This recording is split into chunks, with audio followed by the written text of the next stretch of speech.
بسم الله والصلاة والسلام على رسول الله. السلام عليكم خياتي، نتمنى ان شاء الله تكونوا كامل بخير. اليوم ان شاء الله جبت لكم وصفة سهلة مهلة في وقفة وانتي درتيها، وخاصة الا كنتي حايرة واش ديري الفطور ولا العشاء. بشكي ولا مقارون وانتي سلكتي روحك وتجي البنة تاعو ما شاء الله يجي مفرمج، يجي معلك وتجي معسل. روعة روعة البنة تاعو، من كثرة البنة يطلبوا منك تعاوديه مرة وزوج وثلاثة، جا ما شاء الله. روحوا مع بعض على بركة الله للمقادير. عندنا شكيورة مقارون، بعد ما يكون الماء رفدنا الغلية نرميو عليهم 2 وريقات رند، ونديرو لهم شوية زيت شوية ملح، ونرميو المقارون ونخليوه يغلي. ونروحو للطنجرة تاعنا، نديرو 5 مغارف زيت، نديرو ربع صدر تاع دجاج نكونو رحيناه،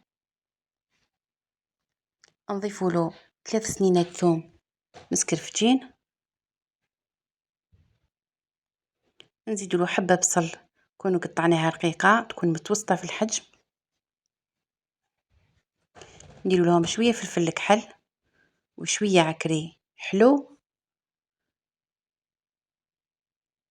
ونديرو لهم الملح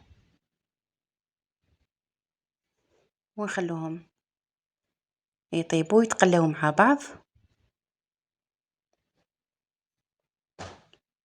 والسر الكامل راهو في التقلية تاع الدجاج مع البصل مع الثوم.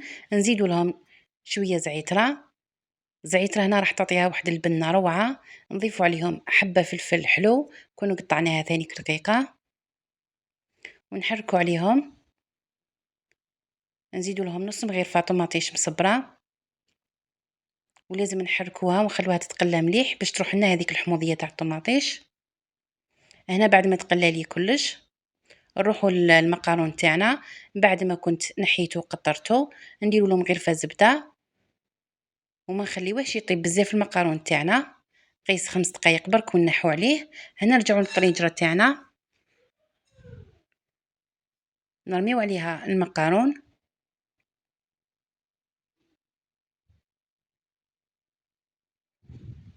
ونحركوا عليهم. قيس ما تداخل هذيك لاصوص في المقارون. نروحوا نضيفوا لهم كاس ماء تاع المقارون اللي كنا غليناه فيه.